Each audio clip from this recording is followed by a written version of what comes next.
Welcome to the Workology Podcast, a podcast for the disruptive workplace leader. Join host Jessica Miller-Merrill, founder of Workology.com, as she sits down and gets to the bottom of trends, tools, and case studies for the business leader, HR, and recruiting professional who is tired of the status quo. Now here's Jessica with this episode of Workology. This podcast interview is probably one of the most important I think I've ever done in my life. It's also incredibly uncomfortable, but necessary to help make change happen. Systemic racism is real, and I am seeing so many HR leaders looking for resources right now and information to get started in helping make change, which is why I am so excited for you to hear the interview. Black people account for 3.2% of senior leadership roles at large corporations and hold just 0.8% of Fortune 500 positions. All of these are men. Similarly, Latinos hold fewer than 2% of Fortune 500 positions. Most are also men. If we truly want to see true racial equality, then we must promote people of color to leadership positions, and we also need to start by getting uncomfortable and committing to change for our organizations in this area.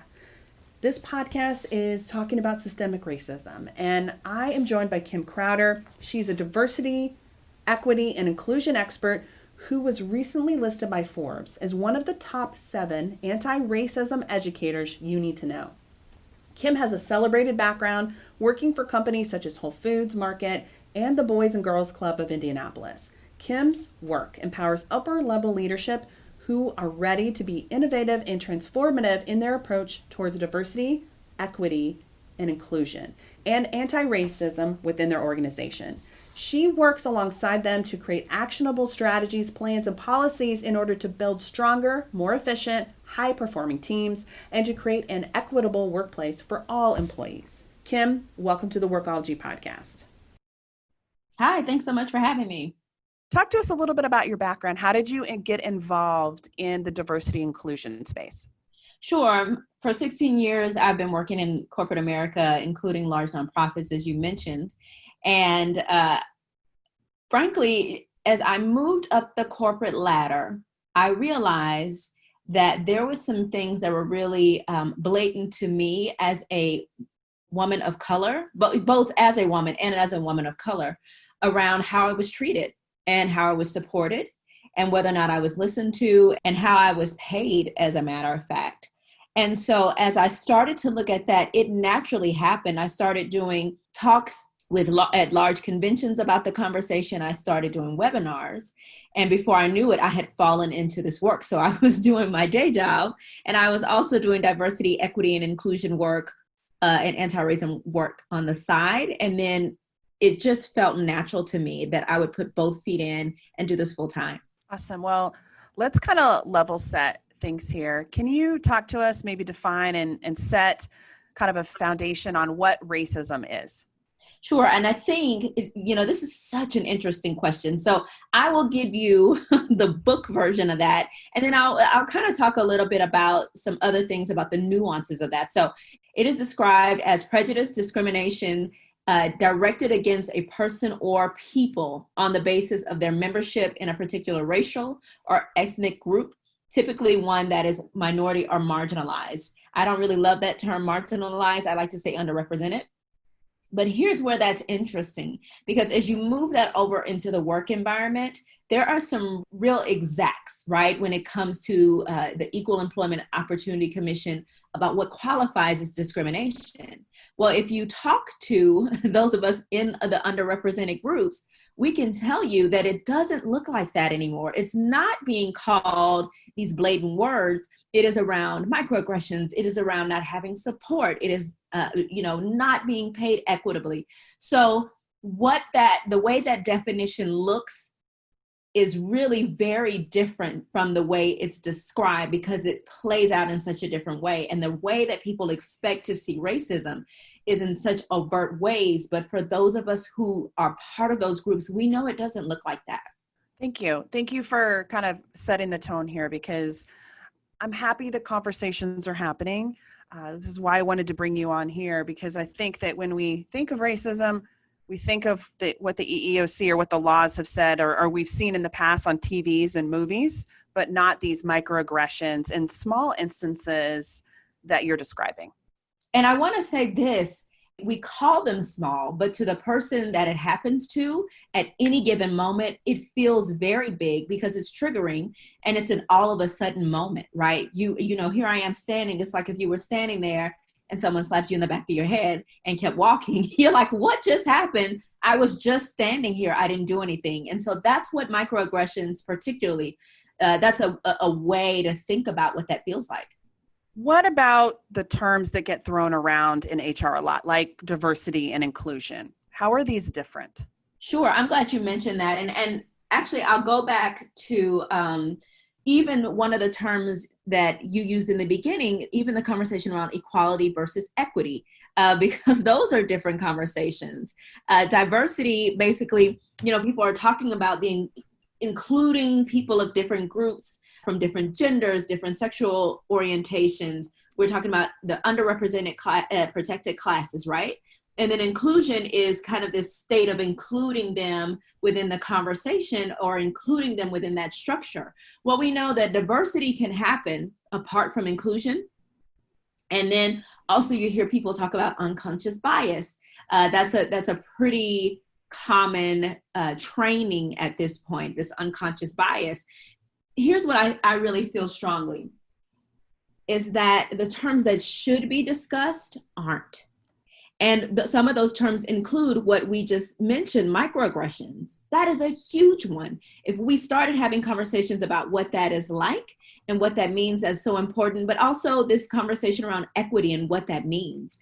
And by definition, it is the quality of being fair and impartial.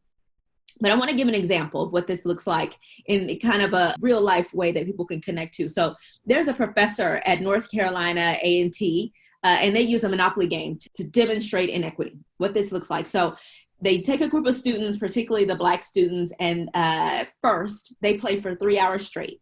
Just the Black students, they're playing, they're having a great time. They start with $200 and they use all of the original tokens. And particularly for me, I've always loved the shoe. If you know me, you understand why. And then after about 2 hours, they say, okay, white students, now you're invited to play. And you're invited to play, but we've run out of tokens. And so you've got to find something that's distinct to represent you in this game, whether that be a wad of gum or an eraser or a paperclip, something that absolutely stands out that's an identifier that you are not part of this original game. And then once they start, they're given that $200 and they are expected to win using the same rules.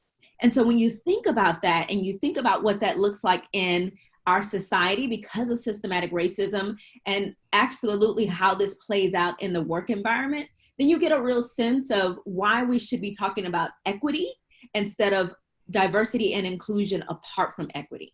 I love that we're having this conversation because I think that most HR people, they're going the direction I went, which was diversity and inclusion. We didn't think about equity and microaggressions and all these things. And that's why I wanted to have you on, because we need to have these conversations to open our eyes and then think about how we can help as leaders of our organizations and of our business.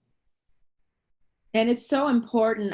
I really am a firm believer, especially when you look at HR and who lives typically in our HR departments, and you look at leadership. Are we talking about inequalities at the C-suite level? Are we talking about inequalities at the board of director levels? Like, we really need to, instead of talking about it at the employee base, the staff base, how are we really having these conversations at the leadership level? And is the leadership currently able to actually have these conversations in ways that are helpful, right? Do they have the education that's needed around it when it, like, as you mentioned, going, hey, I came at this a totally different way. Sometimes you need help, right? You need to get out of your own way and we have someone else come in who can give you a sense of really where you are in that journey.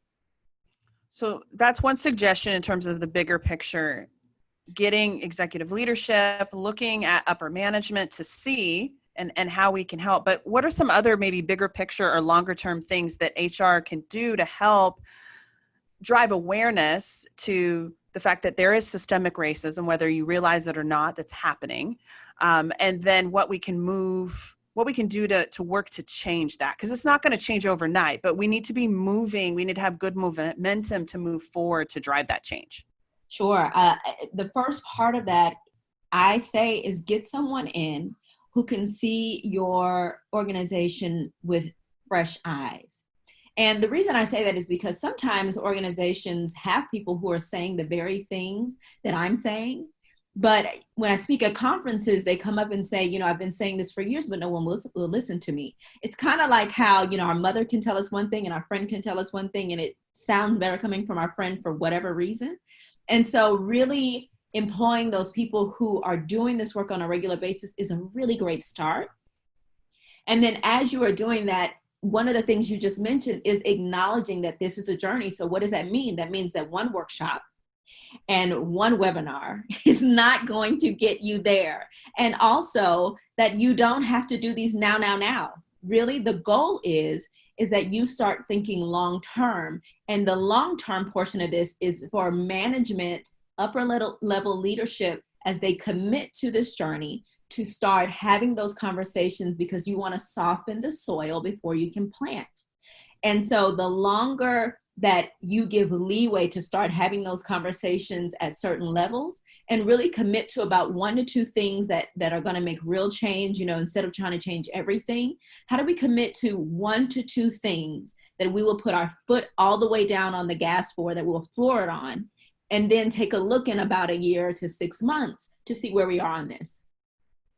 I'm so glad you're talking about this, because I feel like right now there's a lot of conversations happening. We're having this podcast interview. Companies are coming out and they're sending out emails to employees. Maybe they're doing a video, they're posting things on social media, but it doesn't mean that everything's fixed or that things have changed. So I like this 6 months or 1 year or 2 year commitments, so that after all the media dies down and all the hype and all the conversations, we are working to drive that change long-term. And I love that you acknowledge the fact that one day this media will calm down, right? That if we only see diversity, equity, and inclusion as a response to media, we lose out on the long-term benefits of it. This is a conversation about humanity first. This is a conversation about whether or not your employees believe you and trust you too, right? Because there are companies who are creating all of this PR and coming out with speeches and doing these social media posts that sound great, but here you have employees looking, or even just anyone who wants to go to your website and see that your leadership does not reflect what you've said. And your employees know better than anyone that it doesn't. And so you have these low retention rate and high turnover rates for people of underrepresented classes, and you go, well, why is this happening? And also you can take a look at your levels of employment, and you can see clearly, right, where that barrier stops. And so the longer that that organizations are willing to determine today what kind of legacy they want to lead, or what kind of who they want to be in the workplace environment, what they want their staff to look like now, that they commit to that vision instead of being reactive to what's happening and trending. I have seen a lot of employers online in groups, because we're all online right now, and they are like, as an employer, we don't even want to come out and have take a stand or make a comment, which I find very unfortunate. But I wanted to have you on because these conversations need to be happening. We should be having them. I'm checking in with my friends. I'm watching these conversations happen online, and I'm thinking, okay, there's so much work to be done. We can't just say we're not political or we're not going to support protesting. We need to right now be thinking long-term, but also check in with our employees to see how they're feeling, especially those that are underrepresented, because there are a lot of feelings and emotions that are out there right now for us. Do you agree, or what advice do you have? Sure. And when we talk about the different burden on different groups, particularly right now, your Black presenting employees, your employees that are particularly part of having to watch someone that looks like them or someone that they love be murdered, right, on camera, and see that over and over on a regular basis, then they have to go into work and be normal and be professional and be calm. And then another staff member, when we talk about microaggressions, can say something, or, leadership is creating these statements, and they still have to stay in this numbing place. And so it really creates such an unfair, inequitable situation for your Black employees. I'm just going to name Black employees specifically. And so organizations, I'm getting a lot of organizations coming to me and saying, we didn't know how to talk about it. Here's what people would respect. That. I don't know. Because I feel like true leadership is vulnerability. And so the more that leaders are willing to say, we don't know, however, we are committed to finding out and then laying out what that looks like specifically, and not the frou-frou stuff, but actually, we are committed to getting someone in. This is the first step. And if it's just that, it's just that, but be comfortable sitting in honoring what you don't know. I love the support on social media that's happening. I'm sharing things too, but I just want to reiterate that it's one thing to share an Instagram post or to an article, but it's another thing, like you're saying, to come up with a plan and a strategy and goals to address this long term. And it's also another thing to commit to being uncomfortable, right? Because Absolutely. These conversations, this work can be very uncomfortable. I call myself a fire starter, because it is some of that. It is going to be uncomfortable. There are some things where it's going to feel overwhelming, but creating some plans around and being committed to what you said, being committed to the core values of the organization. And this really goes back to what really are the core values of your organization, and are you willing to stand by them, even when you don't feel comfortable around that? What does that look like for you? And how are you holding yourself and your leadership accountable for when these things happen and when you get pushback from people, or when people want more answers? Are you willing to be transparent? So it really is just, this is at baseline deciding, are you daring to be a great and brave leader, or are you okay with status quo? Let's take a reset. This is Jessica Miller Merrill, and you are listening to the Workology podcast. Today we are talking with Kim Crowder about how to eliminate systemic racism. Today we are talking with Kim Crowder about how to eliminate systemic racism at work. This podcast is sponsored by Workology. Are you tired of putting your professional development on the back burner? It's time for you to invest in yourself with UpskillHR by Workology. We're a membership community focused on personal development for HR. Gain access to our elite community, training, coaching, and events. Learn more at UpskillHR.com.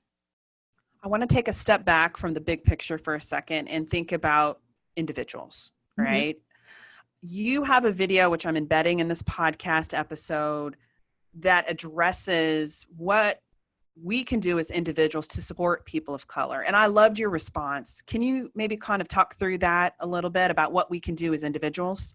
Sure. And when we say individuals, I like to name things, because I just feel like the sooner we name them, we have to be able to talk about race. So we are talking about mostly white people or white presenting, right? And that was what that video was about. And I specifically say that a white woman asked me the question in the video, which is, how are you doing?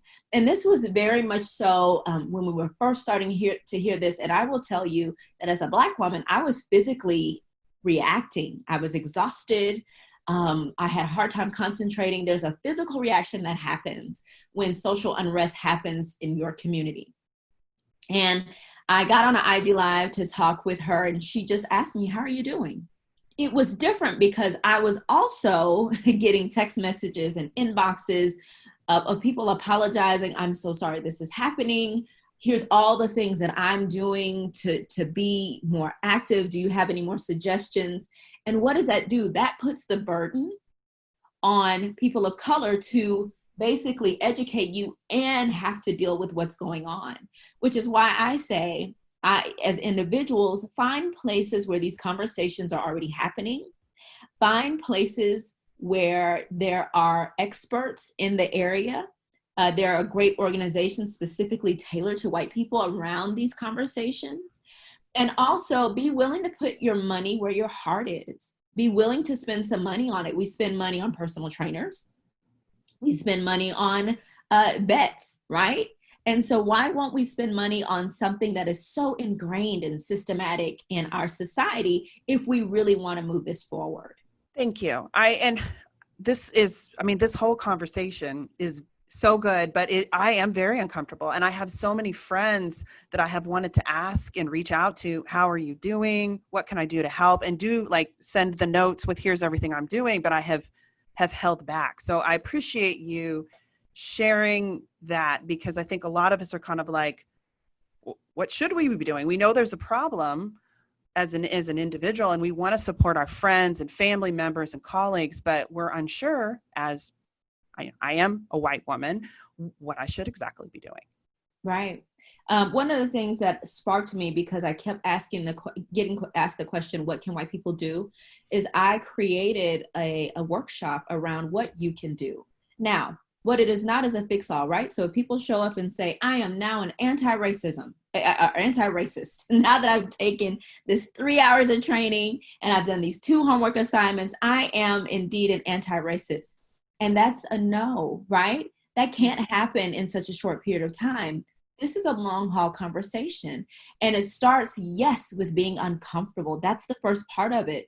It starts, yes, with owning some guilt and shame around it. But how you deal with it is not people of color or Black people's responsibility. It is absolutely yours to own. And also there's a piece of really, there's this real chasm between understanding systematic racism and the history of this country, because what we learned in the books was so limited and it came from a certain point of view, right? So when we think about race in the civil rights movement and what that really was, many people have not heard of Bloody Sunday or Selma. Many people don't know about the Tulsa Massacre back in the 1920s, if I'm not mistaken, and Black Wall Street. And so there's so much more that people don't even know what Juneteenth is, what that meant. And so really getting educated about just how deeply ingrained systematic racism is in this country is a first start. And then really taking a look at how has that had an effect on capitalism? How does that had an effect on workplace values? You know, this idea of we don't talk about money. Why not? Who does that protect, right? Why don't we talk about salaries? Because what does that do? That causes this divide so that inequities cannot be established or cannot be recognized. And the more comfortable we get with naming things, the more comfortable we're able to address them head on. I keep going back to the Monopoly game that you're talking about. And I think it's everybody knows Monopoly. Yep. Most people do. It's kind of an American thing. I think this is such a great example. And then when we think of it in this context, right now we're experiencing high unemployment numbers right now as a result of the pandemic and COVID-19. Numbers for unemployment are about 13% right now. That's high for us. And there are so many people out of work. But what I was really struck when looking into these numbers deeper is that there's more to this story. And this goes back to Monopoly. The Black unemployment rate rose slightly to 16.8%, and it's been up 0.1% since last month. And I'm talking this is June that we're recording this. And according to the Bureau of Labor Statistics, this means that 3.3 million Black Americans were unemployed in May compared to 3.2 in April and 1.2 million in January. So the interesting thing, not interesting, but the sad thing is that unemployment is decreasing for people who are white, but increasing for people who are Black. What can employers do right now? What should they be doing to make a meaningful difference in this area? It's such a multi-leveled question when you think about what they should be doing. I think the first piece of this is recognizing the where in society that this happens. Particularly, we know that Black employees largely outnumber the number of white employees in the what has been deemed as essential workforce, right? These are folks who work at the grocery stores. These are people who drive buses. These are folks that have been deemed essential. Now, what does that mean? That means, one, that they are more highly likely to be exposed to COVID. That's a piece of it. But also, as these jobs go away, like in the restaurant industry, that can't, there's nothing that can happen right now. Who's out of work? And then going back to this systematic racism, and why is there such a chasm, a difference between who works in what areas of our workforce? And so as far as what HR can do around this, I would say first get really educated about that. But then look at, and in your organization, if there has been furloughing, if there has been some firing of people, what does that look like? What's the demographic of that? And why? Ask yourself why. Then also, one of the things I like to bring up around workforce, particularly job performance, is that during job performance reviews, oftentimes if you look at reviews of those who are underrepresented classes, particularly around race and white employees, that there's bias in those job performance reviews. And so if you have continuous negative job performance interviews, who gets let go first? And so it really is this education piece with HR, because there's no quick fix to this. I wish there were, but there isn't. It is really a point of learning and getting educated and having someone go through your receipts and being comfortable with kind of opening up your books and getting real feedback and creating some strategies to change that, and policies as well. Let's talk more about the work you're doing in this area. You talked about the seminars and training and coaching for employers that you provide.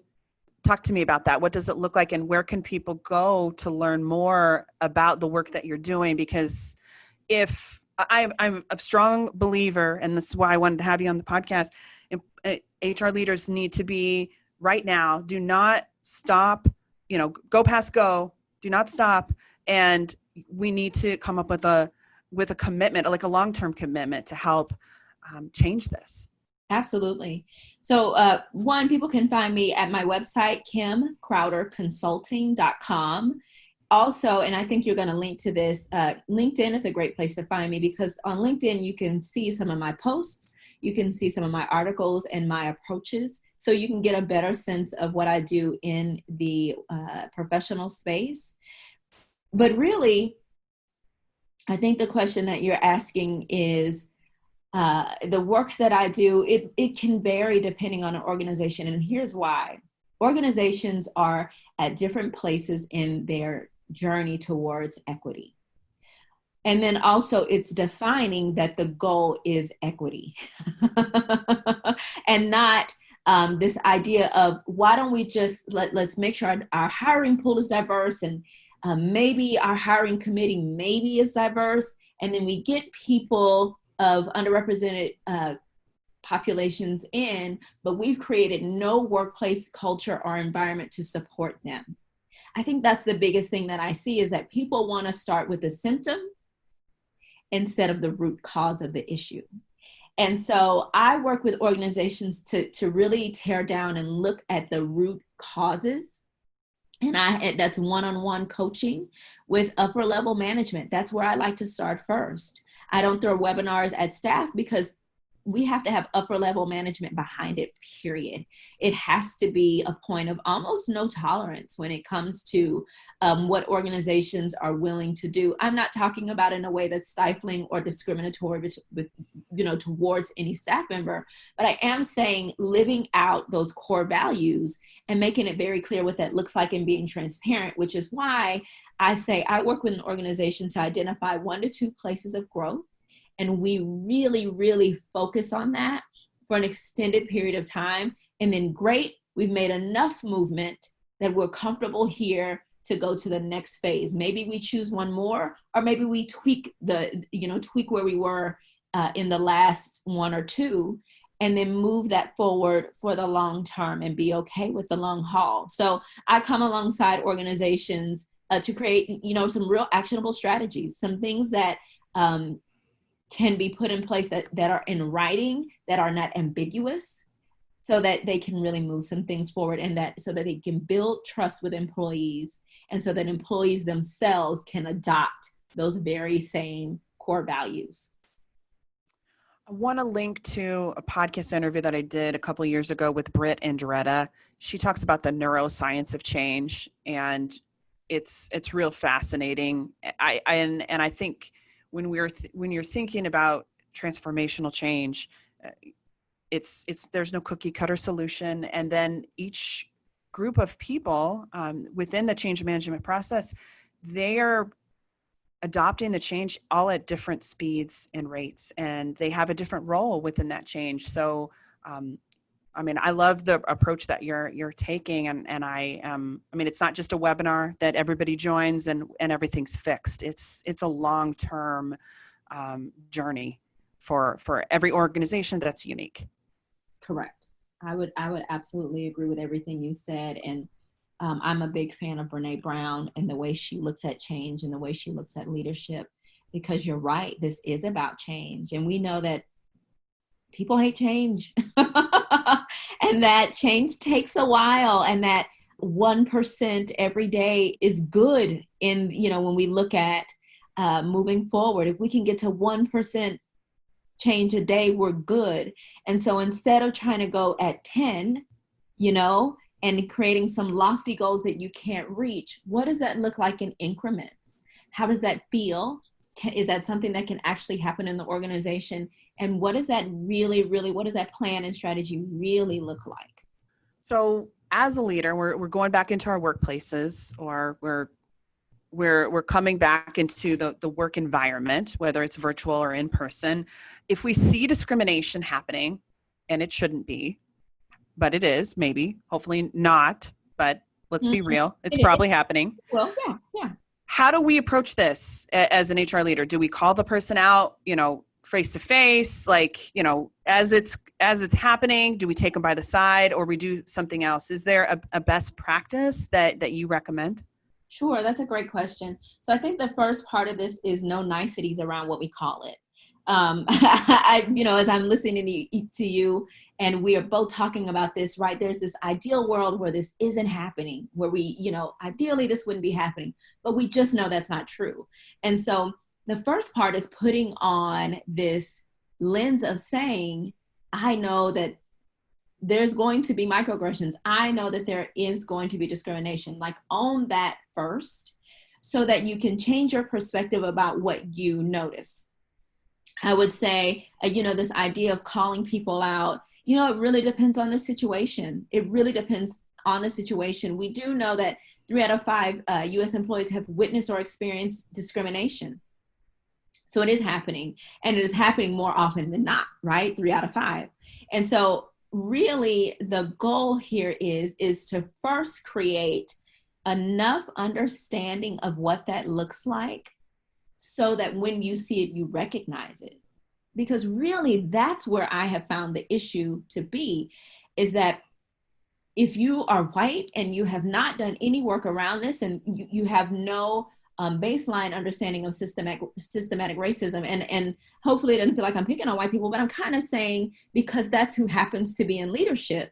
If you've done no work around this, and because of your life experiences being so different than your Black employees or your employees of color, then sometimes you just can't see it. There are blind spots, which is why learning about what that could look like is so important. And doing that over and over again, and getting real interactive understanding of how, if this happens, how do I deal with it? But I will say this. We need more white people willing to deal with it, because it should not be on the burden of people of color to do the work in that way. Oftentimes it's received better if it's coming from someone who is more like us. but also it then takes the pressure off of making employees have to battle this and be uncomfortable on a regular basis, so that management owns it. There are ways that you can do it with affinity groups and really making sure that that pipeline to leadership is very clear. That's one way, at least as a start. Training is a huge one. I'll say that one 20 times over, not because that's what I do, but because it's important. And also making sure that there is a way for employees who are experiencing this to be able to report in ways that are anonymous, so that they are not having to always be at risk of losing their job or in some way being othered. That they have room to say, hey, this is what's happening. And then the company can decide how to move that forward based on what they're hearing.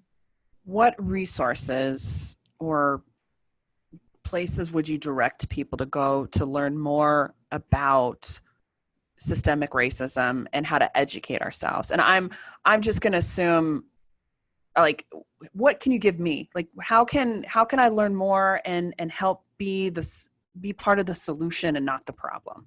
Sure. I think I've said it, get that training. It's just like, we go to school for everything. It's going to take some real work. It's going to take some long-term work. I have, you can start with, there's many great books out there. Some you can't even get right now. If you just look at the New York Times bestseller list for last week, I would move down from spot number 1 is white fragility. That's the one people always go to. But I think right now is a really great time to hear from Black authors around this topic. And if I'm not mistaken, there's about 14 of them who've written books that are moving off the shelves right now. And the more that particularly white people are willing to own this work by doing some research and finding things like, what book makes sense for me right now? How far, what do I need right now? I think the better. I am working with leaders from Adobe, from SmugMug, from government agencies, from Good Catch Foods right now.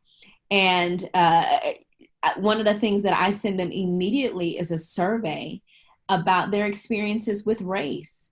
And, a lot of people say, well, I grew up in a household where we didn't talk about race, or where I was brought up to not notice race. Even that statement alone is coming from a place of privilege. You get to not notice race, right? And so this, again, is about the human condition. What are the human messages that you've received?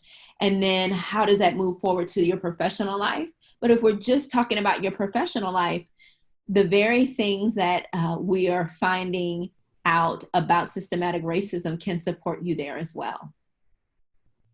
Awesome. Well, we'll link to the New York Times bestseller list in the resources section of this podcast.